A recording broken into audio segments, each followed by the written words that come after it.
its elaborate temples, exotic foods and friendly people, it is no wonder that thousands spend their holidays in Thailand every year.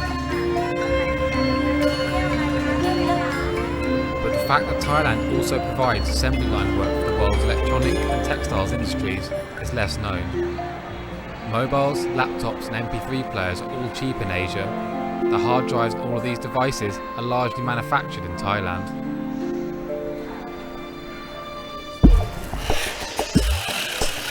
The country is the largest hard drive exporter in the world. Every third disk that is installed comes from here. 500,000 Thai people are working in the electronics sector. No other industry is growing as quickly. Christina Schroeder and Andrea Ben Lasoud from Austrian Civica Agency are visiting an industrial park north of Bangkok. They have travelled to Thailand to investigate the working conditions in the electronics industry. These workers are employed by a Taiwanese supplier to Sony, HP and Dell. Before the night shift starts, they buy snacks from small food stalls outside the factory gates.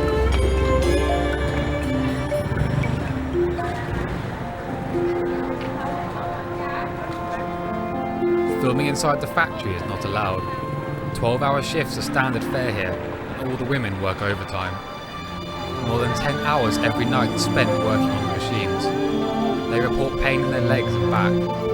Their salary is less than €100 a month.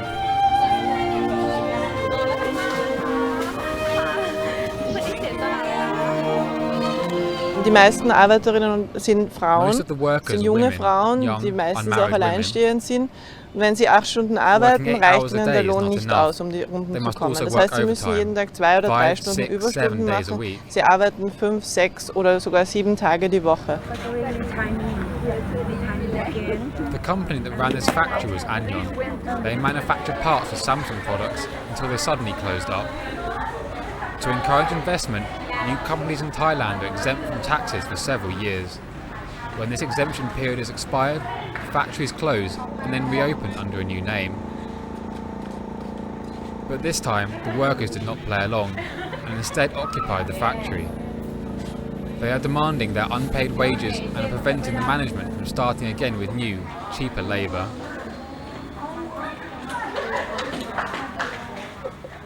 Factory not like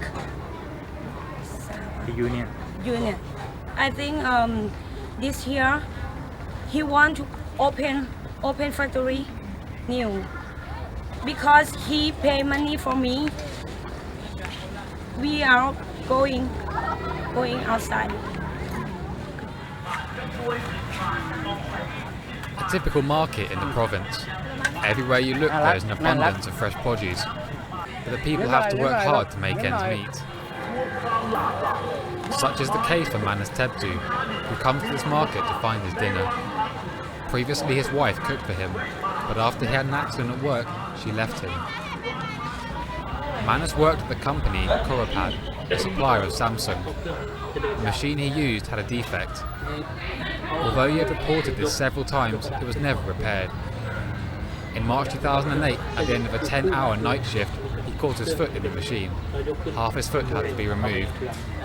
For Manas, the cost of ever cheaper computers has been high. The management promised to support him financially, but so far he has seen no money.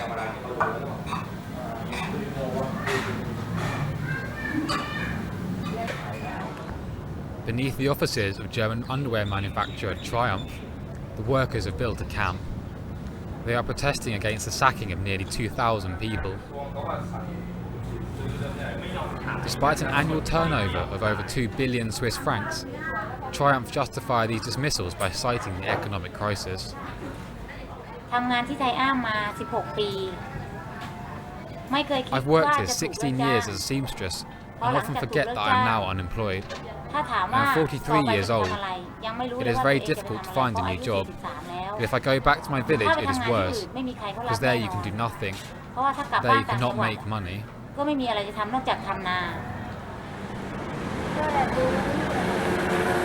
Protesters are making their presence felt here too, outside the Department of Labour Protection in Bangkok.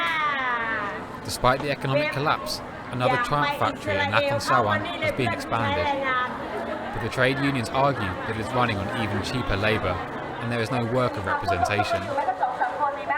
Previously, Triumph were considered a good employer in Thailand. Pay was above average and the staff were allowed to organise themselves. But then, says Triumph, came the economic crisis. Whether Triumph is deliberately ridding itself of unionised workers is difficult to prove. The bottom line for these debt-ridden workers is that cheap goods still have a price, and it is they who are left bearing the burden. All of us are living in the debt circle. Many of us have external debt. So I ask, how many people have debt? I can ask again. ยกมือหน่อยสิใครมีหนี้สินบ้าง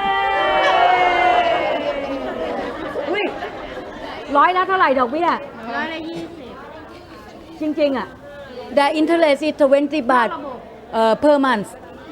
This is beyond the legal framework is about 15 baht or 15% per year. But the interest that they pay now is about 20% per month. Triumph has paid these workers a severance pay, but they want to be reinstated into their old jobs, and so the strike continues. Rampu Puyen, who lost her job at Triumph, is still living in a poor neighbourhood near the factory. She has begun packing her things. Her hope lies with the unionists who have travelled to Europe to negotiate with the management of the German underwear manufacturer. If they fail to reverse the dismissals, then like many others, Rampu will be forced to return to a village, to a life with no income and even more debts.